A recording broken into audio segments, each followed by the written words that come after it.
I need you to explain to me in the best way possible why was Breaking Dawn split into two parts. Because there would be a lot going on. There would be a wedding. Money. And a pregnancy. Money. And a birth. Money, and a baby growing up at high speed. Money. And then a fight that did not happen. Money. Money. Some people. I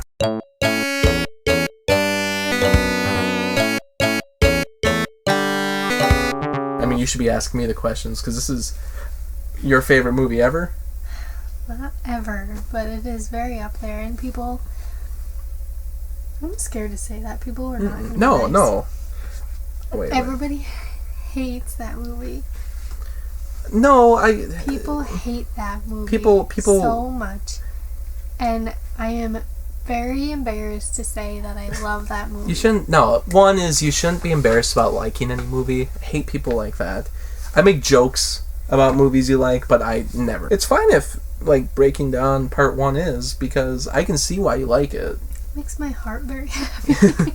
It has a good wedding scene. It has them just being a couple, which I could see why you like that, because they're finally just being a couple. They're not involved in like weird vampire wars or like, oh, Edward left. Like, nah, it's just them being together in this kind of brightly lit, very saturated looking, wonderful oasis. That soundtrack I bought off iTunes and I burned it onto a CD because I love that movie so much.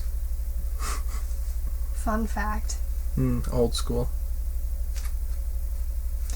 Also, buying it digitally fun and then fact, putting it on a CD. when Twilight was a big thing, I was very late in the game because I was a little bit too young. And I started reading Twilight, and my mom's like, she was like a few ahead of me, and she's like, you know what? You can't read Breaking Dawn. It's inappropriate. So then I just stopped. I'm like, I'm not just gonna get to 3 and not. So I didn't see it in theaters. I saw part 2. I wish I would have. I would have loved it so much more. I never saw this one in theaters, but everybody, I don't know, at this point it seemed like people were more making fun of the series than anybody who maybe genuinely liked it, or as far as people I talked to.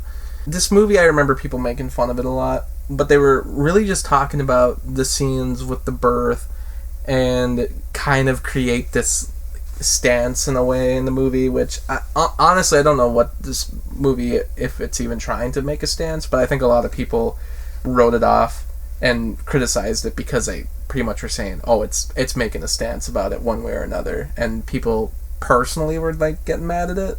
That movie, the beginning, makes my heart so happy, and it's all like, oh, and love, and then it makes my heart so like it, all the feels. It messes with your Oof, I was a wreck. Messes with your heart, so that's why you like it. Yes. Plays with your emotions. I thought it would be not good. I remember the second one, part 2, being very fun and very silly and really fun to make fun of. And rewatching that even, I was like, this movie's not as like so bad as good as I remember. It's actually more just straightforward and not actually a bad movie. And part 1, I thought, yeah, I don't know what to really say, because I like the look of it, but that's not really saying anything else about like the story or the characters. This one doesn't bug me because like those high school characters aren't in it, so they're not annoying me, which I never really liked them. Did you like it more or less, or just as much as you thought you would? I liked it more than I thought I would, just because the stuff that everybody had criticized I didn't think was so heavily present in it as everybody always said. And yeah, I was fine with that, like, because I honestly was just waiting for like a big statement to be made here where I was like, whoa, this is just way too much for something to be put in a movie that's for teenagers. But obviously all those people, and these are from reviews I watched years ago, so obviously those people were just yucking it up and trying to make a big scene because, you know, it's Twilight, we gotta have fun making fun of it and acting silly and over the top and hyperbole. And, you know, I've been acting that way in these videos too. Like, I'm not gonna say like it's fun to make fun of these in a way, but when you really get down to it, New Moon and Eclipse are kind of a different story. But most part, these aren't that bad. And this one, yeah, I do like the wedding stuff, and I do like. It's so pretty. Yeah, it's a pretty wedding, and I like the honeymoon stuff. The honeymoon stuff. Yeah, I don't know. Rated It's just R scenes. It's not a bad looking movie. Once you get to the baby part and then like discussing it, I don't know. I thought the lore of that was kind of interesting because they're like, oh, we've never had this happen before, and the baby's like rapidly growing, and the scene where she's like, you know, having the baby is like this crazy kind of grotesque. When she like breaks her back. Right. It's like it's not really gory, but it's pretty much there, and I kind of dig that. I kind of dug like how far it went because yeah, it is a movie for teenagers, and maybe at the time people were criticizing it for that, but watching it now, I'm just like I don't know. I kind of dig watching this because it's like it's badass. It's crazy. They really went out there to make her look so scary when she's pregnant, like when she's dying. And this one really makes Edward and Bella's relationship way more believable, especially when works. Yeah, because like, I mean, in the second one they had a fight. I guess not really. They just broke up for no reason. In this one, they're like, "Oh, we're having issues, but we fixed it like normal people, and we're good." Well, Edward always has a really calm demeanor, which I dig. And this one is the only one where he starts getting a little more up there in octaves. He doesn't want to lose her. But that's what I mean. That's why it's like way more believable. Yeah. And I like their connection. I like that when she's on like that table giving birth, he's like, you can tell he's like concerned and he has like many emotions going on. I appreciate Robert Pattinson as an actor in this one, even though it's a movie that it's a series that doesn't demand a lot, and I don't think he was asked to give a lot in the movies. Like he probably, to me, just deserved better movies, and I think honestly his career, now that it's picking up, I feel like people take these movies and paint him in a worse light than he should be. Like he's getting Batman, he's so good in this one. Yeah, I thought he was actually like good. He's actually good in this movie. I thought he's like progressively getting better as the movies go on. And this one, I was like, he's actually decent. True. Jacob is still ungodly annoying. Well, he's trying to like make decisions about like if Bella should keep the baby or not, and he's like, because the wolf pack will have to attack you guys. I'm like, of course, you're just always making it about you. Like you need to do this because. And I think we said before too. I'm like, he's a possessive, toxic boyfriend to someone he's not a boyfriend to. But in this one, he's like trying to make decisions about, because whatever freaking your debate, I guess, about like a baby and who has a say, and if the father has a say or a mother has a say. Regardless, Jacob absolutely does not have a say. He's barely. Why is he even there? Like, bro, you should not even be in the room. 0-day-old baby. So that's the part where he was worse in Eclipse, but this one he's still. At first, and you even said this when we were watching it, you're like, watch, he's going to show up at the wedding and he's going to be all good, but then he's going to act like a psychopath for no reason. Exactly.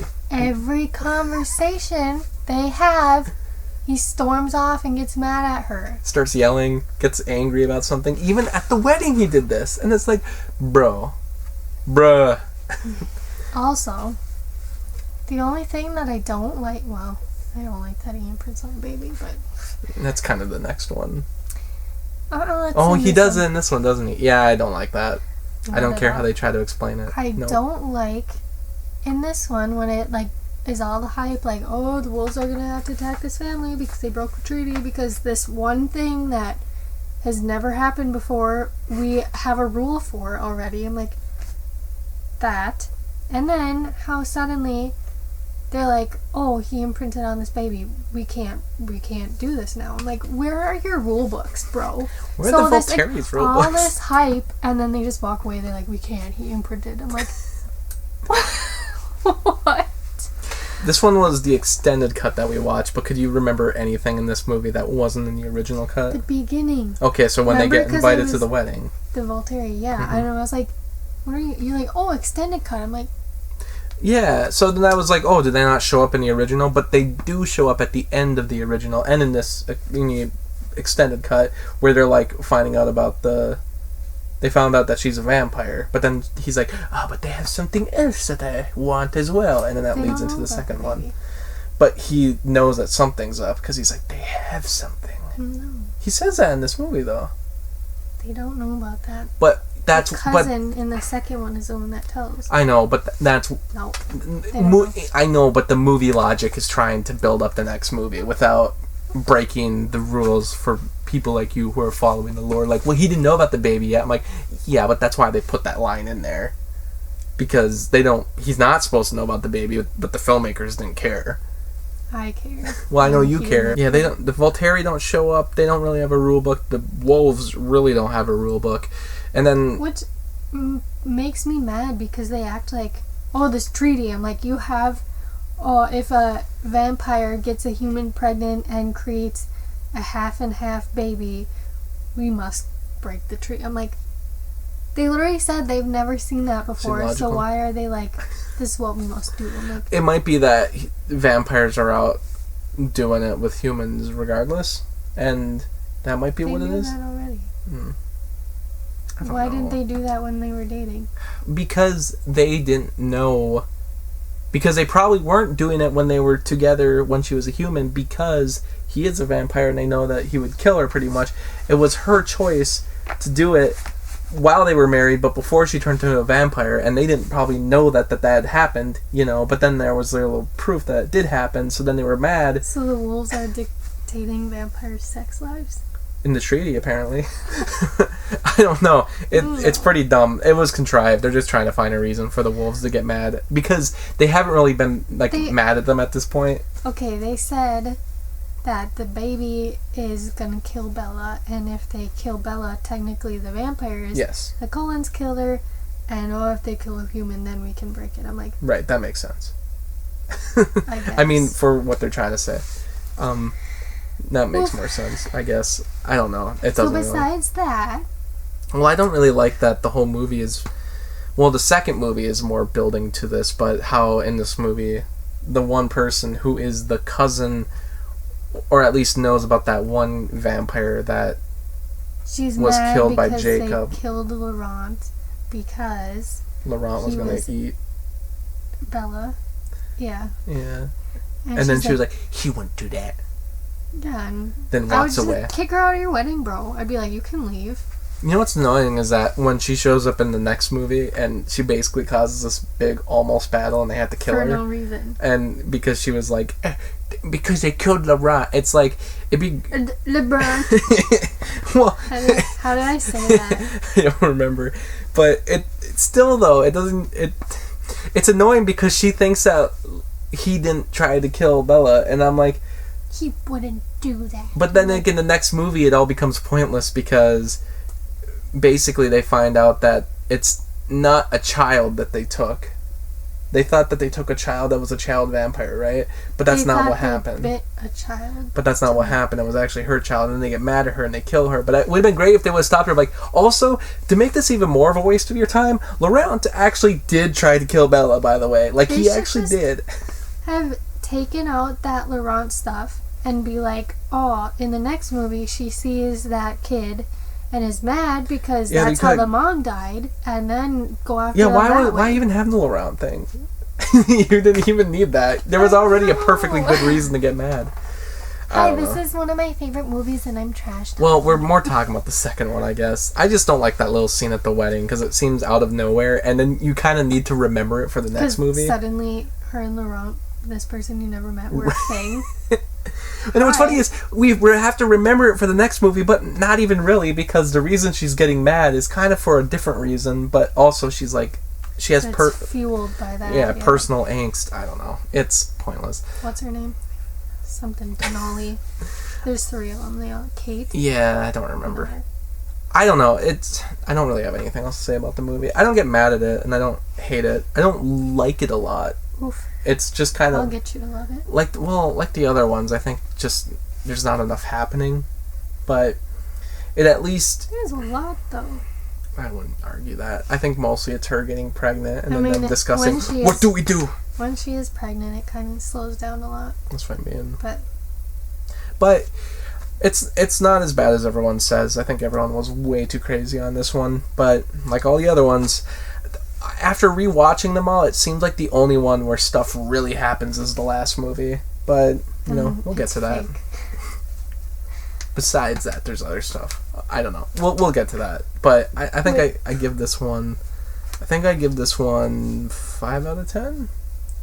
I don't remember. I think I gave it 5 out of 10. It's so low. It's not too low. It's not the worst. That's so low. I'm sorry. What do you give it? 10. Yeah. Just 10 out of 10. kidding. I don't know. Well, you said it's your favorite movie. 9.5. I don't know if I don't know. Just because I like it, I don't know if I could ever give something 10 out of 10. Beauty and the Beast, probably. You have to loosen up your scores a little. Beauty and the Beast, because that is actually my favorite movie. Well, 9.8. thanks for watching, guys. That was us talking about breaking down part. We only have one more to go with Twilight, and we're going to continue Only the Marvel. 20-some. Not 20-some. We have less. The Marvel Cinematic Universe will continue with Captain America: The First Avenger, the first Captain America movie, and then we will be talking about breaking down part 2. So, see you next week. Thanks for watching the video, and special shout out to Anthony, Anna, Lukas, NolanCho, Ryan, and Robert for the support on Patreon. By joining my Patreon, you can get exclusive videos and blogs, and for only $7, you can request your own movie review. I hope you stick around, cinephile, and have a happy, productive day.